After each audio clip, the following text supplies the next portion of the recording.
येशूची स्तुती असो. प्रियांनो, आज आपण पेंटिकॉस्टबद्दल वचन वाचणार आहोत. प्रेषितांची कृत्ये याचा 2रा अध्याय, त्यामधील वचन वाचणार आहेत.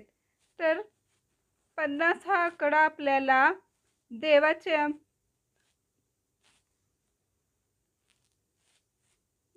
वचनाची पूर्तता दर्शवते. तसेच 50 हा आकडा जीवनाचा पहिला दिवस हे दर्शवते.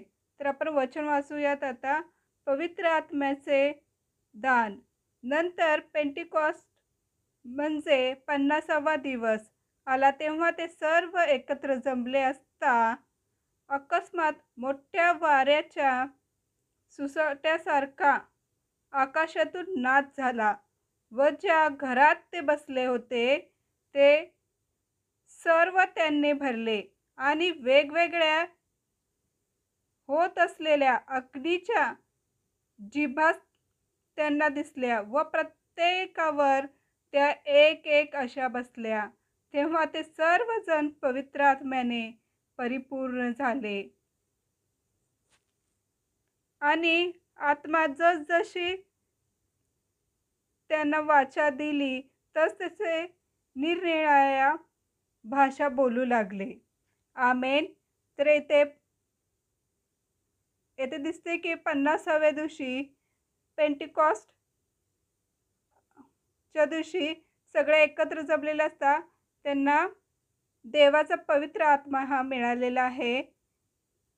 तर आपल्याला देखील जे आपण जुने आपले जीवन होते ते देवाला जुने जीवन सर्व सोडून आपण नव्या जीवनात हा प्रवेश करतो. म्हणूनच प्रियांनो, आपल्याला देखील पवित्र आत्मा हा मदत करतो की आपल्या आयुष्यामध्ये ज्या गोष्टी आहेत त्यामध्ये आपली साथ देण्यासाठी. त्यासाठी आपण एक वचन वाचूयात. योहानकृत शुभवर्तमान याचा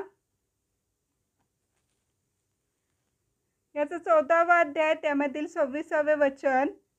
तरी त्याला पिता माझ्या नावाने पाठविल. तो कवरी म्हणजे पवित्र आत्मा तुम्हाला सर्व काही शिकविल. ज्या गोष्टी मी तुम्हाला सांगितल्या त्या सर्वाची तुम्हाला आठवण करून देईल. आमेन. म्हणजे ज्या काही गोष्टी येशूने शिकवलेल्या आहेत, ज्या चांगल्या गोष्टी, त्या सर्व काही पवित्र आत्माच आपल्याला त्याची आठवण करून